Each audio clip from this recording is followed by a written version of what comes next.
Parce que je suis convaincu du potentiel entrepreneurial de chacun, je vous accompagne à libérer votre plein potentiel avec une approche alliant développement personnel et stratégie marketing. Ensemble, nous renforcerons votre activité, boosterons votre confiance et surmonterons vos défis, le tout dans une atmosphère bienveillante et positive. Alors, prêt à embarquer dans cette aventure où nous façonnerons votre succès entrepreneurial ? Imaginez que vous êtes en train de travailler sur un projet qui vous tient réellement à cœur. Les idées fusent, l'enthousiasme est là, mais très vite, les jours se suivent et vous sentez une fatigue s'installer. Un matin, alors que vous regardez votre to-do list, une pensée vous traverse l'esprit. Est-ce que je suis vraiment fait pour ça ? Entre l'envie d'avancer et la tentation de tout repousser au lendemain, vous vous sentez coincé. Vous voulez progresser, mais pas au point de vous épuiser. Vous savez qu'il faut trouver une solution pour avancer sereinement, sans sacrifier votre énergie ni vos rêves.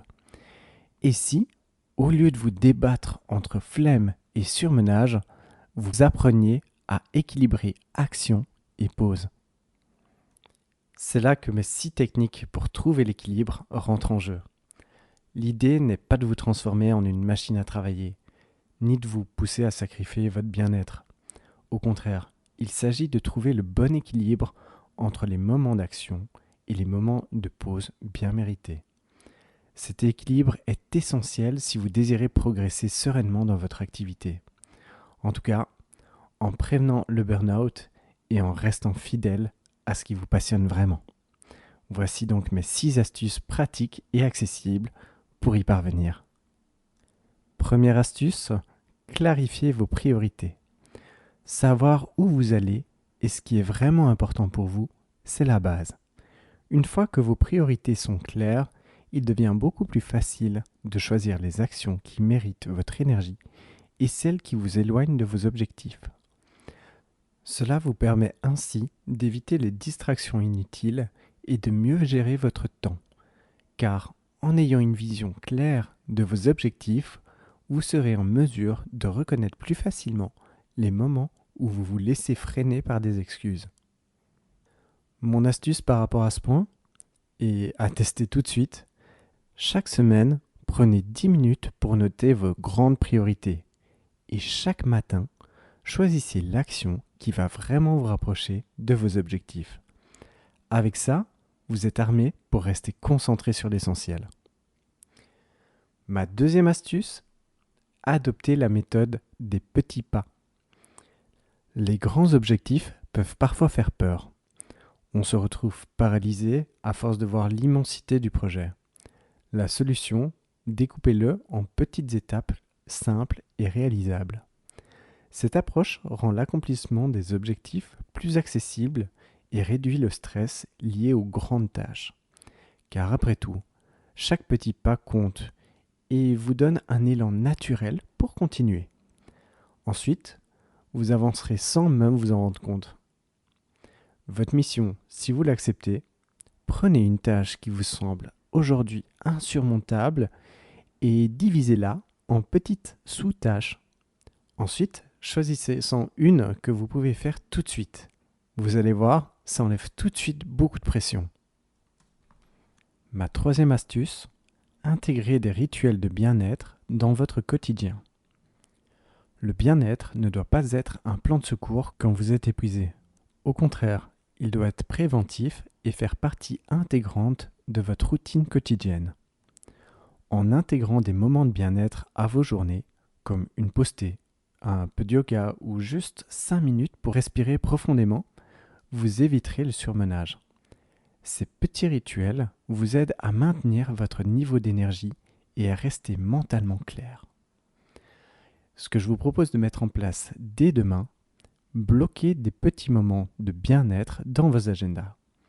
Ça peut être 10 minutes de méditation le matin, une balade à midi ou une pause étirement. Ce qui compte, c'est de prévoir des moments qui vous font du bien régulièrement.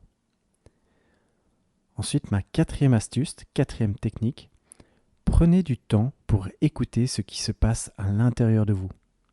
L'écoute de soi est un élément clé pour comprendre vos véritables besoins et savoir quand vous avez réellement besoin de ralentir. Plutôt que de répondre uniquement à vos émotions immédiates, Prenez des émotions dédiées pour réfléchir à votre état physique et émotionnel.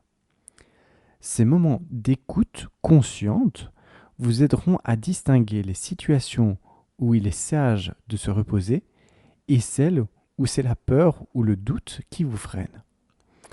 Ce que je vous propose d'intégrer dès maintenant dans votre routine, c'est chaque semaine bloquer 30 minutes pour faire un petit bilan perso.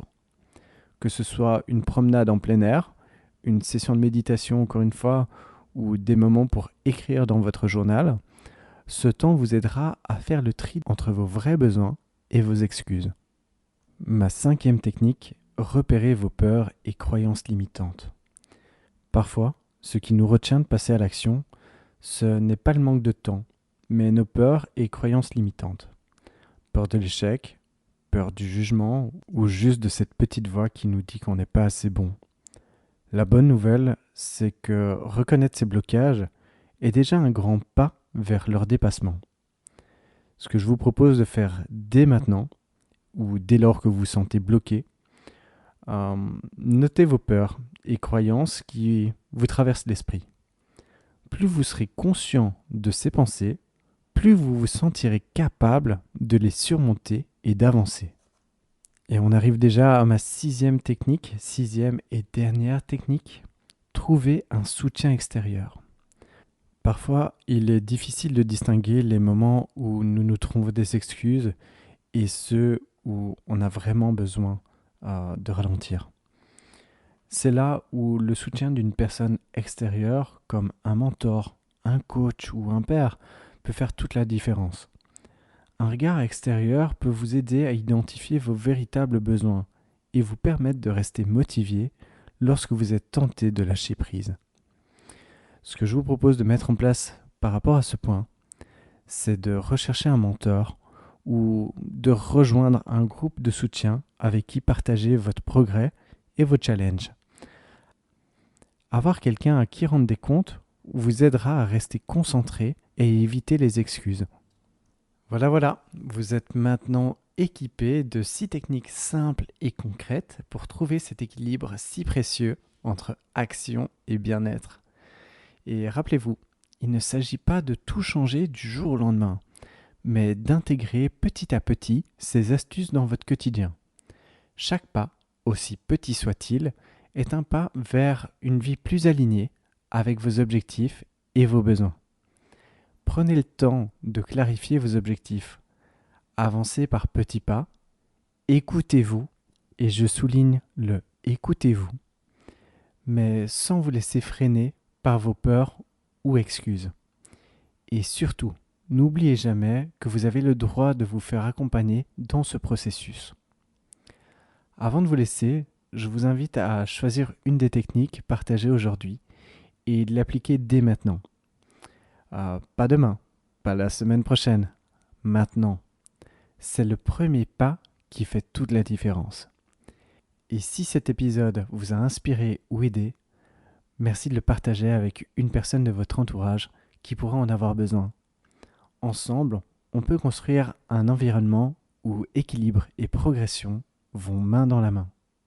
Merci de m'avoir écouté, prenez soin de vous et à très vite dans un prochain épisode. Voilà, c'est tout pour aujourd'hui.